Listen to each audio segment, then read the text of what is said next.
This is the 56th talk in this collection, and this is called The Path to Peace.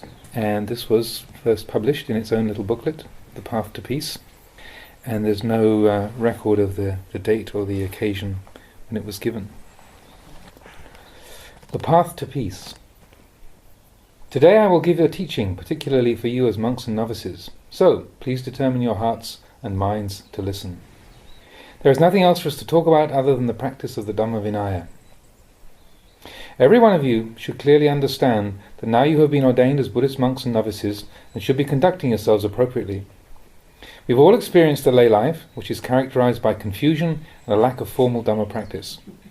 Now, having taken up the form of a Buddhist samana, some fundamental changes have to take place in our minds so that we differ from lay people in the way that we think. We must try to make all of our speech and actions, eating and drinking, moving around, coming and going, befitting one who has been ordained as a spiritual seeker, who the Buddha referred to as a samana. What he meant was someone who is calm and restrained. Formerly, as lay people, we didn't understand what it meant to be a samana, to have a sense of peacefulness and restraint.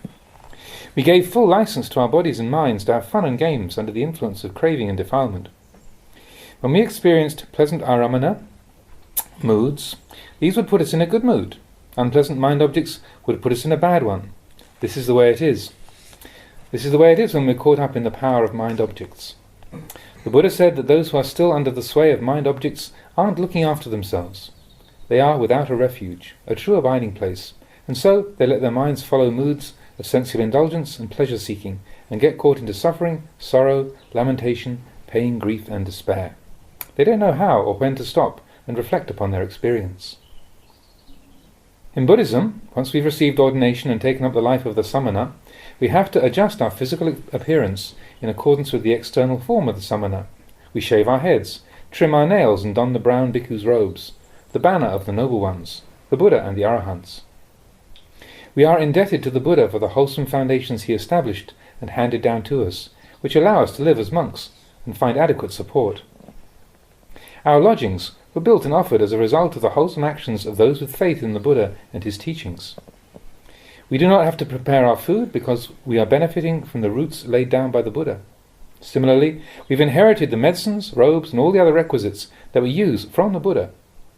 Once ordained as Buddhist monastics, on the conventional level, we are called monks, and given the title Venerable, or Pra in Thai. But simply having taken on the external appearance of monks does not make us truly venerable.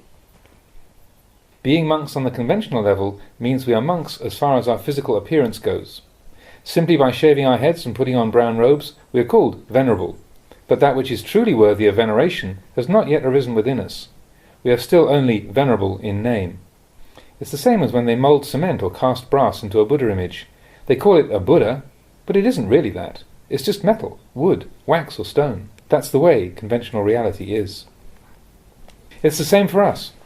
Once we've been ordained, we're given the title Venerable Bhikkhu. But that alone doesn't make us venerable. On the level of ultimate reality, in other words in the mind, the term still doesn't apply. Our minds and hearts have still not been fully perfected through the practice with such qualities as metta, karuna, mudita and upekkha. We haven't reached full purity within. Greed, hatred and delusion are still barring the way, not allowing that which is worthy of veneration to arise. Our practice is to begin destroying greed, hatred and delusion, defilements which for the most part can be found within each and every one of us. These are what hold us in the round of becoming and birth and prevent us from achieving peace of mind. Greed, hatred and delusion prevent the samana, peacefulness, from arising within us.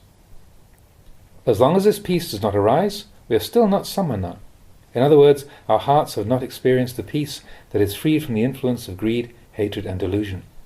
This is why we practice, with the intention of expunging greed, hatred and delusion from our hearts. It's only when these defilements have been removed that we can reach purity, that which is truly venerable.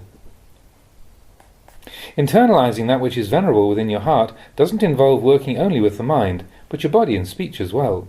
They have to work together. Before you can practice with your body and speech, you must be practicing with your mind. However, if you simply practice with the mind, neglecting body and speech, that won't work either. They are inseparable. Practicing with the mind until it's smooth, refined and beautiful is similar to producing a finished wooden pillar or a plank. Before you can obtain a pillar that's smooth, varnished and attractive, you must first go and cut down a tree. Then you must cut off the rough parts, the roots and the branches, before you split it, saw it and work it. Practicing with the mind is the same as working with the tree. You have to work with the coarse things first. You have to destroy the rough parts. You have to destroy the roots, destroy the bark and everything which is unattractive, in order to obtain that which is attractive and pleasing to the eye. You have to work through the rough to reach the smooth. Dhamma practice is just the same. You aim to pacify and purify the mind, but it's difficult to do. You have to begin practicing with externals, body and speech, working your way inwards until you reach that which is smooth, shining and beautiful. You can compare it to a finished piece of furniture, such as these tables and chairs. They may be attractive now, but once they were just rough bits of wood with branches and leaves, which had to be planed and worked with. This is the way you obtain furniture that's beautiful, or a mind that is perfect and pure. Therefore, the right path to peace, the path the Buddha laid down, which leads to peace of mind and the pacification of the defilements, is sila, samadhi and panya. This is the path of practice.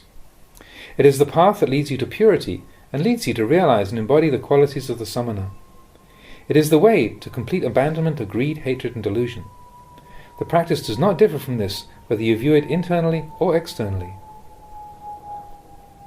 This way of training and maturing the mind, which involves chanting, meditation, Dhamma talks, and all the other parts of the practice, forces you to go against the grain of the defilements. You have to go against the tendencies of the mind, because normally we like to take things easy, to be lazy, and to avoid anything which causes us friction or involves suffering and difficulty. The mind simply doesn't want to make the effort or get involved. This is why you have to be ready to endure hardship and bring forth extra effort in the practice. You have to use the Dhamma of endurance and really struggle. Previously your bodies were simply vehicles for having fun, and having built up all sorts of unskillful habits, it's difficult for you to start practicing with them.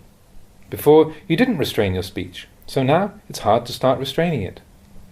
But as with that wood, doesn't matter how troublesome or hard it seems, before you can make it into tables and chairs, you have to encounter some difficulty. That's not the important thing. It's just something that you have to experience along the way. You have to work through the rough wood to produce the finished pieces of furniture. The Buddha taught that this is the way the practice is for all of us. All of his disciples who had finished their work and become fully enlightened had, when they first came to take ordination and practice with him, previously been pratujana. They'd all been ordinary, unenlightened beings, just like ourselves, with arms and legs, eyes and ears, greed and anger, just the same as us. They didn't have any special characteristics that made them particularly different from us. This was how both the Buddha and his disciples had been in the beginning. They practiced and brought forth enlightenment from the unenlightened, beauty from ugliness, and great benefit from that which was virtually useless. This work has continued through successive generations right up to the present day. It is the children of ordinary people, farmers, traders and businessmen, who, having previously been entangled in the sensual pleasures of the world, go forth to take ordination. Those monks at the time of the Buddha were able to practice and train themselves, and you must understand that you have the same potential. You are made up of the 5 khandhas just the same. You also have a body, pleasant and unpleasant feelings, memory and perception, thought formations and consciousness, as well as a wandering and proliferating mind. You can be aware of good and evil. Everything's just the same. In the end, that combination of physical and mental phenomena present in each of you, as separate individuals, differs little from that found in those monastics who practiced and became enlightened under the Buddha. They had all started out as ordinary unenlightened beings. Some had even been gangsters and delinquents, while others were from good backgrounds. They were no different from us. The Buddha inspired them to go forth and practice for the attainment of Magga, the noble path, and Phala, fruition. And these days, in a similar fashion, people like yourselves are inspired to take up the practice of Sila, Samadhi and Panya. Sila, Samadhi and Panya are the names given to the different aspects of the practice. When you practice Sila, Samadhi and Panya, it means you practice with yourselves. Right practice takes place here, within you. Right Sila exists here. Right Samadhi exists here. Why? Because your body is right here. The practice of Sila involves every part of the body. The Buddha taught us to be careful of all our physical actions. Your body exists here. You have hands. You have legs right here. This is where you practice Sila. Whether your actions will be in accordance with Sila and Dhamma depends on how you train your body. Practicing with your speech means being aware of the things you say. It includes avoiding wrong kinds of speech, namely divisive speech, coarse speech, and unnecessary or frivolous speech. Wrong bodily actions include killing living beings, stealing, and sexual misconduct. It's easy to reel off the list of wrong kinds of behavior as found in the books, but the important thing to understand is that the potential for them all lies within us. Your body and speech are with you right here and now. You practice moral restraint, which means taking care to avoid the unskillful actions of killing, stealing, and sexual misconduct. The Buddha taught us to take care with our actions from the very coarsest level. In lay life, you may not have had very refined moral conduct and frequently transgressed the precepts. For instance, in the past you may have killed animals or insects by smashing them with an axe or a fist. Perhaps you didn't take much care with your speech. False speech means lying or exaggerating the truth. Coarse speech means you're constantly being abusive or rude to others. You scum, you idiot, and so on. Frivolous speech means aimless chatter, foolishly rambling on without purpose or substance. We've indulged in it all. No restraint. In short, keeping sila means watching over yourself, watching over your actions and speech. So, who will do the watching over? Who will take responsibility for your actions? When you kill an animal, who is the one who knows? Is your hand the one who knows, or is it someone else? When you steal someone else's property, who is aware of the act? Is your hand the one who knows? This is where you have to develop awareness. Before you commit some act of sexual misconduct, where is your awareness? Is your body the one who knows? Who is the one who knows before you lie, swear, or say something frivolous? Is your mouth aware of what it says, or is the one who knows in the words themselves? Contemplate this. Whoever it is who knows is the one who has to take responsibility for your sila. Bring that awareness to watch over your actions and speech. That knowing, that awareness, is what you use to watch over your practice. To keep sila, you use that part of the mind which directs your actions and which leads you to do good and bad.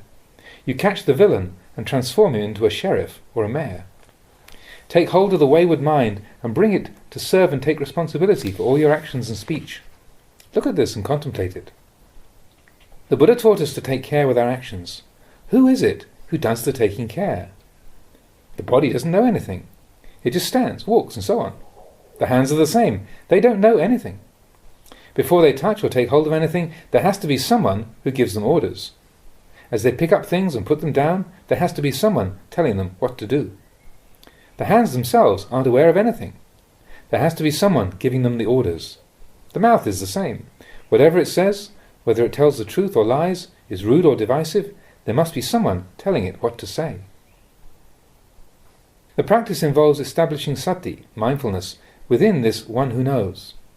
The one who knows is that intention of mind which previously motivated us to kill living beings, steal another's property, indulge in illicit sex, lie, slander, say foolish and frivolous things, and engage in all kinds of unrestrained behavior. The one who knows led us to speak. It exists within the mind. Focus your mindfulness or sati, that constant recollectedness, on this one who knows. Let the knowing look after your practice. In practice, the most basic guidelines for moral conduct stipulated by the Buddha were to kill is evil, a transgression of sila. Stealing is a transgression, sexual misconduct is a transgression. Lying is a transgression. Vulgar and frivolous speech are all transgressions of sila. Commit all this to memory. It's the code of moral discipline as laid down by the Buddha, which encourages you to be careful of that one inside you who was responsible for previous transgressions of the moral precepts. That one who was responsible for giving the orders to kill or hurt others, to steal, to have illicit sex, to say untrue or unskillful things, and to be unrestrained in all sorts of ways, singing and dancing, partying and fooling around. The one who was giving the orders to indulge in all those sorts of behavior is the one to look after the mind. Use sati or awareness to keep the mind recollecting in the present moment and maintain mental composure in this way. Make the mind look after itself. Do it well. If the mind is really able to look after itself, it's not so difficult to guard speech and actions, since they're all supervised by the mind. Keeping sila, in other words, taking care of your actions and speech, is not such a difficult thing. You sustain awareness at every moment in every posture, whether standing, walking, sitting or lying down. Before you perform any action, speak or engage in conversation, establish awareness first. Don't act or speak first. Establish mindfulness first, and then act or speak. You must have sati, be recollecting, before you do anything. It doesn't matter what you're going to say, you must first be recollecting in the mind. Practice like this until you are fluent. Practice so that you can keep abreast of what's going on in the mind, to the point where mindfulness becomes effortless and you are mindful before you act, mindful before you speak. This is the way you establish mindfulness in the heart. It's with the one who knows that you look after yourself, because all your actions spring from here. This is where the intentions for all your actions originate, and this is why the practice won't work if you try to bring in someone else to do the job. The mind has to look after itself. If it can't take care of itself, nothing else can. This is why the Buddha taught that keeping sila is not that difficult, because it simply means looking after your own mind. If mindfulness is fully established, whenever you say or do something harmful to yourself or others, you'll know straight away. You know that which is right and that which is wrong. This is the way to keep sila. You practice with your body and speech from the most basic level. By guarding your speech and actions, they become graceful and pleasing to the eye and ear, while you yourself remain comfortable and at ease within the restraint. All your behavior, manners, movements and speech become beautiful, because you're taking care to reflect upon, adjust and correct your behavior. You can compare this with your dwelling place or the meditation hall. If you're regularly cleaning and looking after your dwelling place, then both the interior and the area around it will be pleasant to look at, rather than a messy eyesore. This is because there's someone looking after it. Your actions and speech are similar. If you're taking care of them, they become beautiful, and that which is evil or dirty will be prevented from arising. Addi kalyana, majje kalyana, pariyosana kalyana. Beautiful in the beginning, beautiful in the middle, and beautiful in the end. Or harmonious in the beginning, harmonious in the middle, and harmonious in the end. And what does that mean? Precisely that the practice of sila, samadhi and panya is beautiful. The practice is beautiful in the beginning. If the beginning is beautiful, it follows that the middle will be beautiful. If you practice mindfulness and restraint until it becomes comfortable and natural to you, so that there's constant vigilance, the mind will become firm and resolute in the practice of sila and restraint. It will be consistently paying attention to the practice, and thus become concentrated. That characteristic of being firm and unshakable in the monastic form and discipline, and unwavering in the practice of mindfulness and restraint, can be referred to as samadhi. That aspect of the practice characterized by continuous restraint, where you're consistently taking care of with your actions and speech, taking responsibility for all your external behavior, is referred to as sila. The characteristic of being unwavering in the practice of mindfulness and restraint is called samadhi. The mind is firmly concentrated in this practice of sila and restraint. Being firmly concentrated in the practice of sila means that there is an evenness and consistency to the practice of mindfulness and restraint. These are the external characteristics of samadhi used in the practice for keeping sila. However, it also has an inner, deeper side to it. It is essential that you develop and maintain sila and samadhi from the beginning. You have to do this before anything else. Once the mind is determined in the practice and sila and samadhi are firmly established, you'll be able to investigate and reflect on that which is wholesome and unwholesome. Asking yourself, is this right? Is that wrong? As you experience different mind objects. When the mind makes contact with different sights, sounds, smells, tastes, tactile sensations or ideas, that one who knows will arise and establish awareness of liking and disliking, happiness and suffering, and the different kinds of mind objects that you experience. You'll come to see clearly and see many different things. If you're mindful, you'll see the different objects which pass into the mind and the reaction which takes place upon experiencing them. The one who knows will automatically take them up as objects for contemplation. Once the mind is vigilant and mindfulness is firmly established, you'll note all the reactions displayed throughout either body, speech or mind as mind objects are experienced. That aspect of the mind which identifies and selects the good from the bad, the right from the wrong, from amongst all the mind objects within your field of awareness, that is panya. This is panya in its initial stages, and it matures as a result of the practice.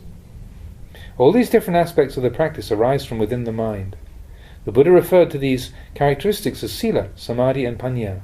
This is the way they are, as practiced in the beginning. As you continue the practice, fresh attachments and new kinds of delusion begin to arise in the mind. This means that you start clinging to that which is good or wholesome. You become fearful of any blemishes or faults in the mind, anxious that your samadhi will be harmed by them. At the same time, you begin to be diligent and hard-working, and to love and nurture the practice. Whenever the mind makes contact with mind objects, you become fearful and tense. You become aware of other people's faults as well, even the slightest things they do wrong. It's because you're concerned for your practice. This is practicing Sila, Samadhi and Panya on one level, on the outside, based on the fact that you've established your views in accordance with the form and foundations of practice laid down by the Buddha. Indeed, these are the roots of the practice, and it's essential to have them established in the mind. You continue to practice like this as much as possible, until you might even reach the point where you're constantly judging and picking fault with everyone you meet, wherever you go. You're constantly reacting with attraction and aversion to the world around you, becoming full of all kinds of uncertainty and continually attaching to views of the right and wrong way to practice. It's as if you've become obsessed with the practice. But you don't have to worry about this yet. At that point, it's better to practice too much than too little. Practice a lot and dedicate yourself to looking after body, speech and mind. You can never really do too much of this. This is said to be practicing Sila on one level. In fact, Sila, Samadhi and Panya are all in there together. If you were to describe the practice of Sila at this stage, in terms of parami, it would be Dana parami, or Sila parami, the spiritual perfection of moral restraint. This is the practice on one level. Having developed this much, you can go deeper in the practice to the more profound level of Dana upaparami and Sila upaparami. The upaparami refers to the same 10 spiritual perfections, but practiced on a deeper, more intense and profound level. These arise out of the same spiritual qualities, but the mind is practicing on a more refined level. You simply concentrate and focus your efforts to obtain the refined from the coarse. Once you've gained this foundation in your practice, there'll be a strong sense of shame and fear of wrongdoing established in the heart. Whatever the time or place, in public or in private, this fear of wrongdoing will always be in the mind. You become really afraid of any wrongdoing. This is a quality of mind that you maintain throughout every aspect of the practice. The practice of mindfulness and restraint with body, speech and mind, and the consistent distinguishing between right and wrong is what you hold as the object of mind. You become concentrated in this way, and by firmly and unshakably attaching to this way of practice, the mind actually becomes Sila, Samadhi and Panya, the characteristics of the practice as described in the conventional teachings. As you continue to develop and maintain the practice, these different characteristics and qualities are perfected together in the mind. However, practicing Sila, Samadhi and Panya at this level is still not enough to produce the factors of jhana. The practice is still too coarse. Still, the mind is already quite refined. On the refined side, of course. For an ordinary unenlightened person who has not been looking after the mind or practiced much meditation and mindfulness, just this much is already something quite refined. It's like to a poor person. Owning 2 or 3 pounds can mean a lot, though for a millionaire it's almost nothing. This is the way it is. A few quid is a lot when you're down and out and hard up for cash. And in the same way, even though in the early stages of the practice you might still only be able to let go of the coarser defilements, this can seem quite profound to one who is unenlightened and has never practiced or let go of defilements before. At this level, you can feel a sense of satisfaction with being able to practice to the full extent of your ability. This is something you'll see for yourself. It's something that has to be experienced within the mind of the practitioner. If this is so, it means that you're already on the path, i.e., practicing Sila, Samadhi and Panya. These must be practiced together. For if any are lacking, the practice will not develop correctly. The more your Sila improves, the firmer the mind becomes. The firmer the mind is, the bolder Panya becomes, and so on, each part of the practice supporting and enhancing all the others. In the end, because the three aspects of the practice are so closely related to each other, these terms virtually become synonymous. When you're practicing like this continuously, without relaxing your effort, this is Samma Patipada, right practice. If you're practicing in this way, it means that you've entered upon the correct path of practice. You're travelling along the very first stages of the path, the coarsest level, which is something quite difficult to sustain. As you deepen and refine the practice, Sila, Samadhi and Panya will mature together from the same place. They are refined down from the same raw material. It's the same as our coconut palms. The coconut palm absorbs the water from the earth and pulls it up through the trunk. By the time the water reaches the coconut itself, It has become clean and sweet, even though it's derived from that plain water in the ground. The coconut palm is nourished by what are essentially the coarse earth and the water elements which it absorbs and purifies, and these are transformed into something far sweeter and purer than before. In the same way, the practice of Sila, Samadhi and Panya, in other words Magga, the path, has coarse beginnings, but as a result of training and refining the mind through meditation and reflection, it becomes increasingly subtle. As the mind gradually becomes more refined, the practice of mindfulness becomes more focused, being concentrated on a more and more narrow area. The practice actually becomes easier as the mind turns more and more inwards to focus on itself. You no longer make big mistakes or go wildly wrong. Now, whenever the mind is affected by a particular matter, doubts will arise, such as whether acting or speaking in a certain way is right or wrong. Simply keep halting the mental proliferation and, through intensifying effort in the practice, continue turning your attention deeper and deeper inside. The practice of samadhi will become progressively firmer and more concentrated. The practice of panya is then enhanced so that you can see things more clearly and with increasing ease. The end result is that you're clearly able to see the mind and its objects without having to make any distinction between the mind, body, or speech. You no longer have to separate anything at all. Whether you're talking about the mind and the body or the mind and its objects, you see that it is the mind which gives the orders to the body. The body has to depend on the mind before it can function. However, the mind itself is constantly subject to different objects, contacting and conditioning it before it can have any effect on the body. As you continue to turn attention inwards and reflect on the Dhamma, the wisdom faculty gradually matures, and eventually you're left contemplating the mind and mind objects, which means that you start to experience the body, Rupa Dhamma, material, and as Arupa Dhamma, immaterial. Through your insight, you're no longer groping at or uncertain in your understanding of the body and the way it is. The mind experiences the body's physical characteristics as Arupa Dhamma, formless objects, which come into contact with the mind. Ultimately, you're contemplating just the mind and mind objects, those objects which come into your consciousness. Now, examining the true nature of the mind, you can observe that in its natural state it has no preoccupations or issues prevailing upon it. It's just like a piece of cloth or a flag that's been tied to the end of a pole. As long as it's on its own and undisturbed, nothing will happen to it. A leaf on a tree is another example. Ordinarily, it remains quiet and unperturbed. If it moves or flutters, this must be due to the wind, an external force. Normally, nothing much happens to leaves. They remain still. They don't go looking to get involved with anything or anybody.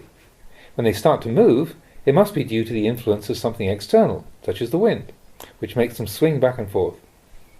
In its natural state, the mind is the same. In it, there exists no loving or hating, nor does it seek to blame other people. It is independent, existing in a state of purity that is truly clear, radiant, and untarnished. In its pure state, the mind is peaceful, without happiness or suffering. Indeed, it's not experiencing any Vedana, any feeling at all. This is the true state of the mind. The purpose of the practice, then, is to seek inwardly, searching and investigating until you reach the original mind. The original mind is also known as the pure mind. The pure mind is the mind without attachment. It doesn't get affected by mind objects. In other words, it doesn't chase after the different kinds of pleasant and unpleasant mind objects. Rather, the mind is in a state of continuous knowing and wakefulness, thoroughly mindful of all it is experiencing. When the mind is like this, no pleasant or unpleasant mind object it experiences will be able to disturb it. The mind doesn't become anything. In other words, nothing can shake it. Why? Because there's awareness. The mind knows itself as pure. It has evolved its own true independence. It has reached its original state. How is it able to bring this original state into existence? Through the faculty of mindfulness, wisely reflecting and seeing that all things are merely conditions arising out of the influence of elements without any individual being controlling them. This is how it is with the happiness and suffering we experience. When these mental states arise, they are just happiness and suffering. There's no owner of the happiness. The mind is not the owner of the suffering. Mental states do not belong to the mind. Look at it for yourself. In reality, these are not affairs of the mind. They are separate and distinct. Happiness is just a state of happiness. Suffering is just a state of suffering. You are merely the knower of these. In the past, because the roots of greed, hatred and delusion already existed in the mind, whenever you caught sight of the slightest pleasant or unpleasant mind object, the mind would react immediately. You'd take hold of it and have to experience either happiness or suffering. You'd be continuously indulging in states of happiness and suffering. That's the way it is, as long as the mind doesn't know itself, as long as it's not bright and illuminated. The mind is not free. It's influenced by whatever mind objects it experiences. In other words, it's without a refuge, unable to truly depend on itself. You receive a pleasant mental impression and get into a good mood. The mind forgets itself. In contrast, the original mind is beyond good and bad. This is the original nature of the mind. If you feel happy over experiencing a pleasant mind object, that is delusion. If you feel unhappy over experiencing an unpleasant mind object, that is delusion. Unpleasant mind objects make you suffer, and pleasant ones make you happy. This is the world. Mind objects come with the world. They are the world. They give rise to happiness and suffering, good and evil, and everything that's subject to impermanence and uncertainty. When you separate from the original mind, everything becomes uncertain. There's just unending birth and death, uncertainty and apprehensiveness, suffering and hardship, without any way of halting or bringing it to cessation. This is vata, the wheel.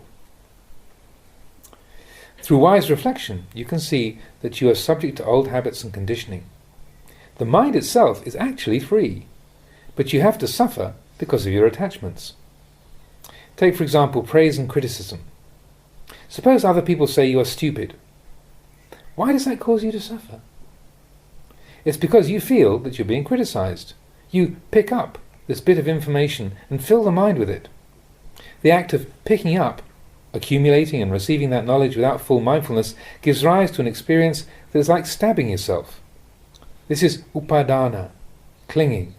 Once you've been stabbed, there is bhava, becoming. Bhava is the cause for jati, birth. If you train yourself not to take any notice of or attach or put importance to some of the things other people say, merely treating them as sounds contacting your ears, there won't be any strong reaction, and you won't have to suffer, as nothing is created in the mind. It will be like listening to a Cambodian scolding you.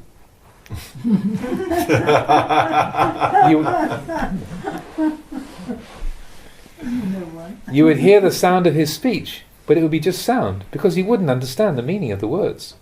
You wouldn't be aware that you were being told off. The mind wouldn't receive that information. It would merely hear the sound and remain at ease. If anybody criticized you in a language that you didn't understand, you'd just hear the sound of their voice and remain unperturbed. You wouldn't absorb the meaning of the words and be hurt over them. Once you've practiced with the mind to this point, it becomes easier to know the arising and passing away of consciousness from moment to moment. As you reflect like this, penetrating deeper and deeper inwards, the mind becomes progressively more refined, going beyond the coarser defilements. Samadhi means the mind that is firmly concentrated, and the more you practice, the firmer the mind becomes. The more firmly the mind is concentrated, the more resolute in the practice it becomes. The more you contemplate, the more confident you become. The mind becomes truly stable, to the point where it can't be swayed by anything at all. You are absolutely confident that no single mind object has the power to shake it. Mind objects are mind objects. The mind is the mind. The mind experiences good and bad mental states, happiness and suffering, because it's deluded by mind objects. If it isn't deluded by mind objects, there's no suffering. The undeluded mind can't be shaken. This phenomenon is a state of awareness where all things and phenomena are viewed entirely as dhatu, elements, rising and passing away. Just that much. It might be possible to have this experience and yet still be unable to fully let go. Whether you can or can't let go, don't let this bother you. Before anything else, you must at least develop and sustain this level of awareness or fixed determination in the mind. You have to keep applying the pressure and destroying defilements through determined effort, penetrating deeper and deeper into the practice. Having discerned the Dhamma in this way, the mind will withdraw to a less intense level of practice, which the Buddha and subsequent Buddhist scriptures describe as the Gotrabhu Chitta, which literally means the change of lineage. The Gotrabhu Chitta refers to the mind which has experienced going beyond the boundaries of the ordinary human mind. It is the mind of the Putujana, the ordinary unenlightened individual, breaking through into the realm of the Aryan, the noble ones. However, this phenomena still takes place within the mind of the ordinary unenlightened individual, like ourselves. The Gotrabhu Pugala is someone who, having progressed in their practice until they gain temporary experience of Nibbana, withdraws from it and continues practicing on another level because they've not yet completely cut off all defilements. It's like someone who is in the middle of stepping across a stream with one foot on the near bank and the other on the far side. They know for sure that there are two sides to the stream, but they are unable to cross it over completely, and so they step back. The understanding that two sides to the stream exist is similar to that of the Gotrabhu Pugala, or the Gotrabhu Chitta. It means that you know the way to go beyond the defilements, but you are still unable to go there, and so step back. Once you know for yourself that this state truly exists, this knowledge remains with you constantly as you continue to practice meditation and develop your barami. You are certain both of the goal and the most direct way to reach it. Simply speaking, this state that has arisen is the mind itself. If you contemplate according to the truth of the way things are, you can see that there exists just one path, and it's your duty to follow it. It means that you know from the very beginning that mental states of happiness and suffering are not the path to follow. This is something that you have to know for yourself. It is the truth of the way things are.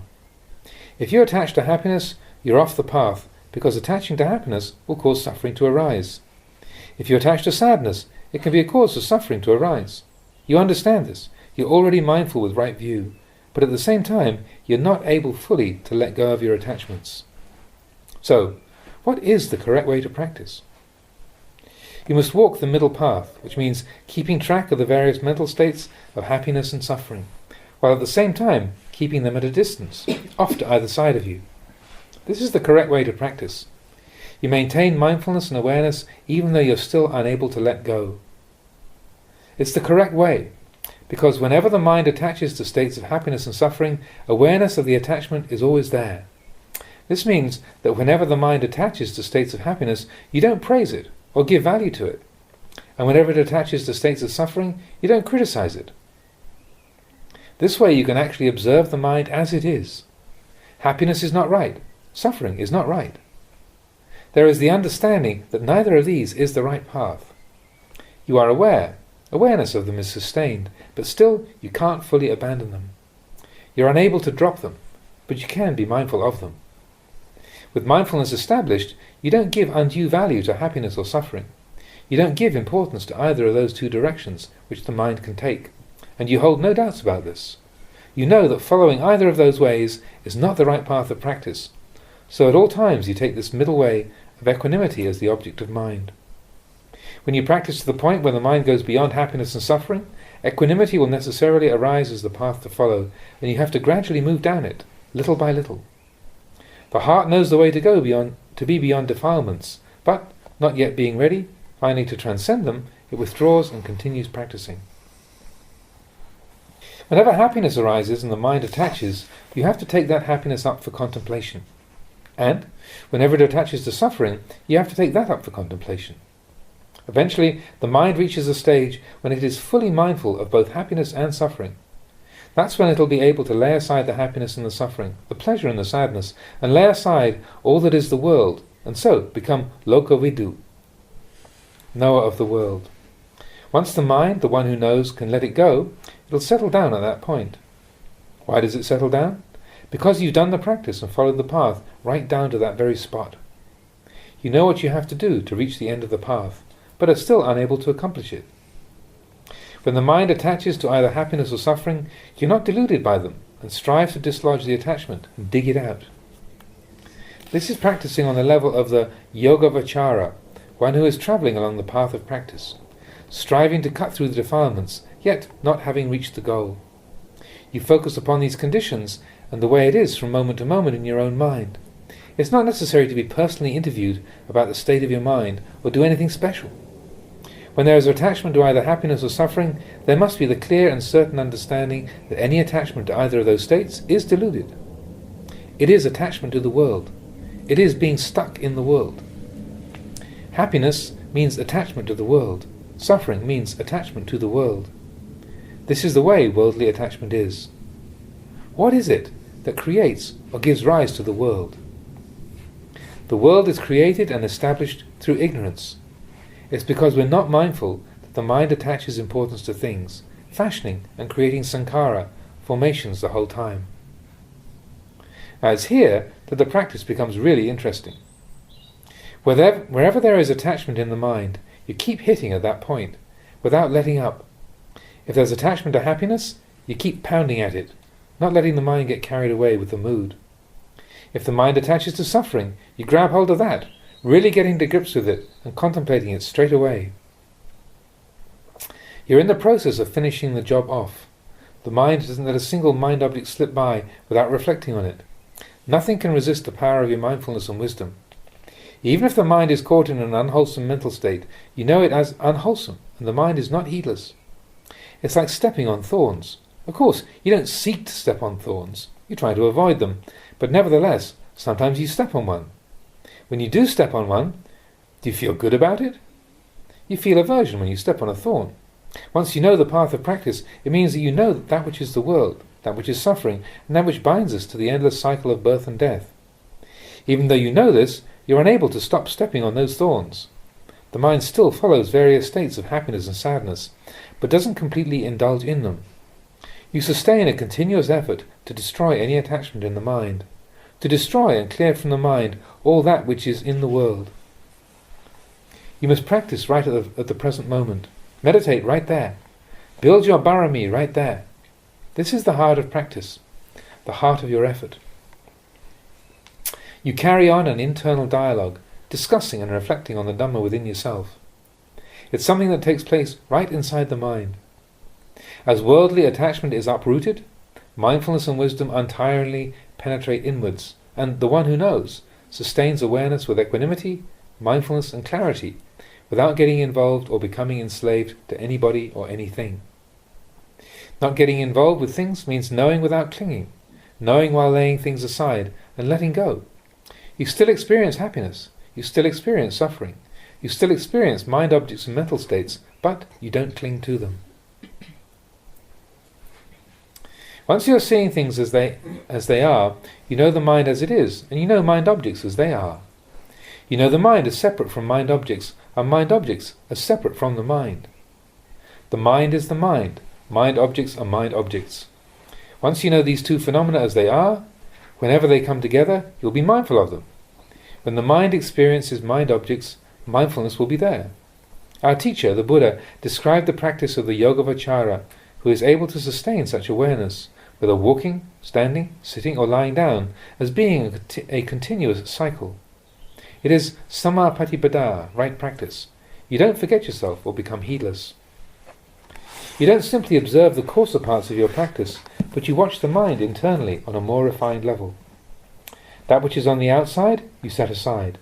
From here onwards, you're just watching the body and the mind, just observing this mind and its objects arising and passing away, and understanding that having arisen, they pass away.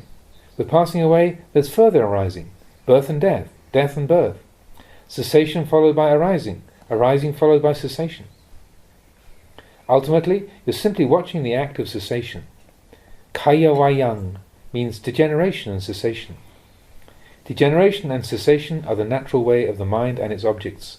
This is kaya vayang.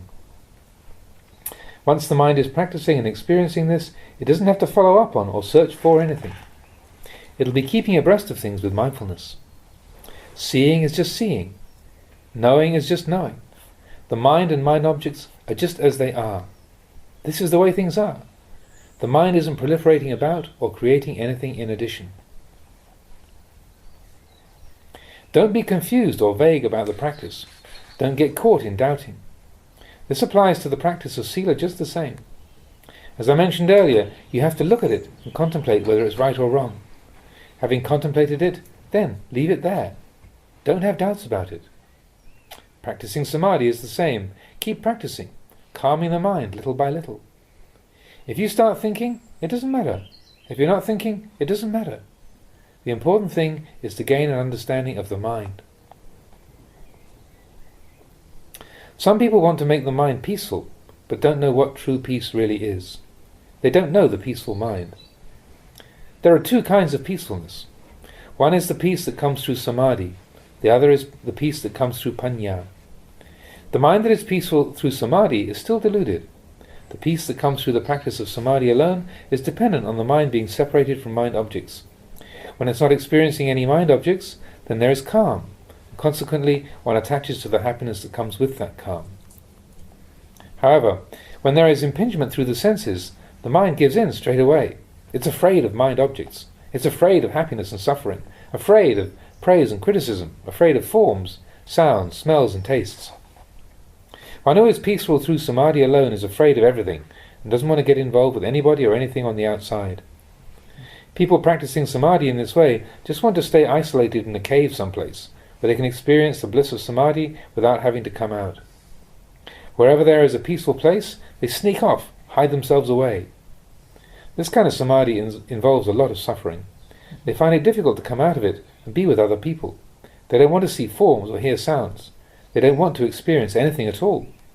They have to live in some specially preserved, quiet place, where no one will come and disturb them with conversation. They have to have really peaceful surroundings. This kind of peacefulness can't do the job. If you've reached the necessary level of calm, then withdraw from it. The Buddha didn't teach to practice samadhi with delusion. If you are practicing like that, then stop. If the mind has achieved calm, then use it as a basis for contemplation. Contemplate the peace of concentration itself and use it to connect the mind with and reflect upon the different mind objects which it experiences. Use the calm of samadhi to contemplate sights, smells, tastes, tactile sensations and ideas. Use this calm to contemplate the different parts of the body, such as hair of the head, hair of the body, nails, teeth and skin, and so on. Contemplate the three characteristics of anicca, impermanence, dukkha, suffering, and anatta, not self.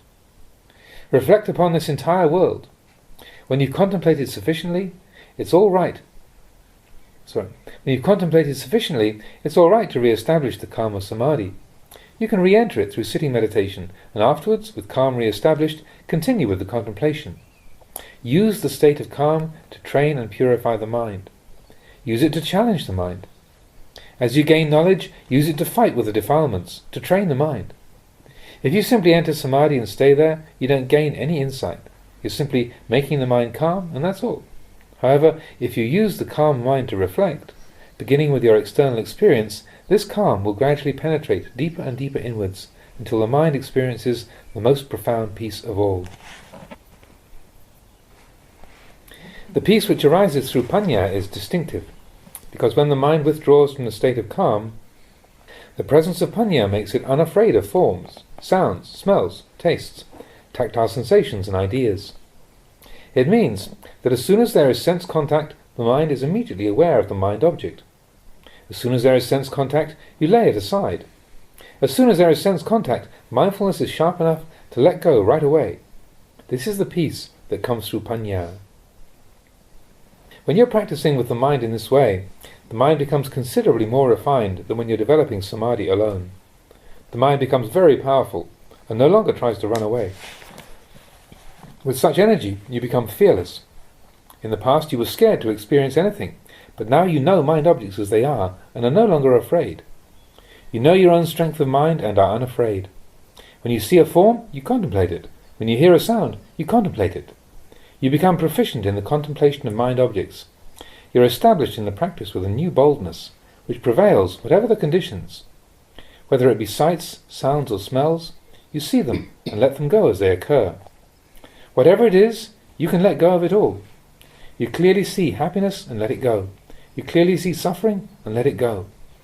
Wherever you see them, you let them go right there. That's the way. Keep letting them go and casting them aside right there. No mind objects will be able to maintain a hold over the mind. You leave them there and stay secure in your place of abiding within the mind. As you experience, you cast aside. As you experience, you observe. Having observed, you let go. All mind objects lose their value and are no longer able to sway you. This is the power of vipassana. When these characteristics arise within the mind of the practitioner, it's appropriate to change the name of the practice to vipassana. Clear knowing in accordance with the truth. That's what it's all about. Knowledge in accordance with the truth of the way things are. This is peace at the highest level, the peace of vipassana. Developing peace through samadhi alone is very, very difficult. One is constantly petrified. So when the mind is at its most calm, what should you do? Train it. Practice with it. Use it to contemplate. Don't be scared of things. Don't attach. Developing samadhi so that you can just sit there and attach to blissful mental states isn't the true purpose of the practice. You must withdraw from it. The Buddha said that you must fight this war, not just hide out in a trench trying to avoid the enemy's bullets. When it's time to fight, you really have to come out with guns blazing. Eventually, you have to come out of that trench. You can't stay sleeping there when it's time to fight. This is the way the practice is. You can't allow your mind just to hide, cringing in the shadows. Sila and Samadhi form the foundation of practice, and it's essential to develop them before anything else. You must train yourself and investigate according to the monastic form and ways of practice which have been passed down. Be it as it may, I've described a rough outline of the practice. You, as the practitioners, must avoid getting caught in doubts. Don't doubt about the way of practice. When there is happiness, watch the happiness. When there's suffering, watch the suffering.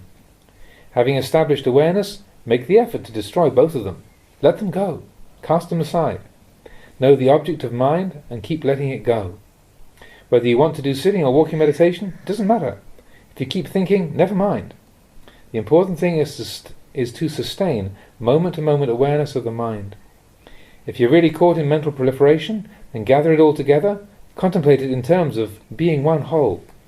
Cut it off right from the start saying, all these thoughts, ideas and imaginings of mine are simply thought proliferation and nothing more. It's all anicca, dukkha, anatta, and none of it is certain at all. Discard it right there. Here you are.